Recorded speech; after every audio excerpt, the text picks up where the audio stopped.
નમસ્કાર, નવપ્રવાહ ગુજરાત ન્યૂઝમાં આપનું હાર્દિક સ્વાગત છે। વડોદરામાં વધુ એક બોગસ જન્મના દાખલા સાથે મહિલા પકડાઈ। વોર્ડ 4માં ઓફિસ પર આધાર કાર્ડ કઢાવવા આવેલી મહિલા બોગસ જન્મનો દાખલો લઈને આવી।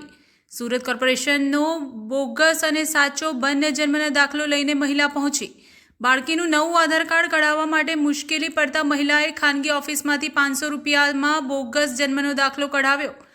આધાર કાર્ડ ઓપરેટરે બોગસ દાખલો પકડી પાડીને પોલીસને બોલાવી। પોલીસે વોર્ડ ઓફિસમાં આવી કાર્યવાહી હાથ ધરી। 1 મહિનામાં બોગસ જન્મના દાખલાના 3 કિસ્સા આવ્યા સામે। પાલિકાના આધાર કાર્ડના વિભાગના અધિકારી સમીપ જોશીનું નિવેદન।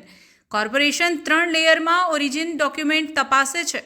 સામાન્ય નાગરિકોને વિનંતી છે કે શોર્ટકટ ન અપનાવે। સરકારી ઓફિસમાંથી જન્મનો દાખલો કે અન્ય ડોક્યુમેન્ટમાં સુધારો થાય જ છે।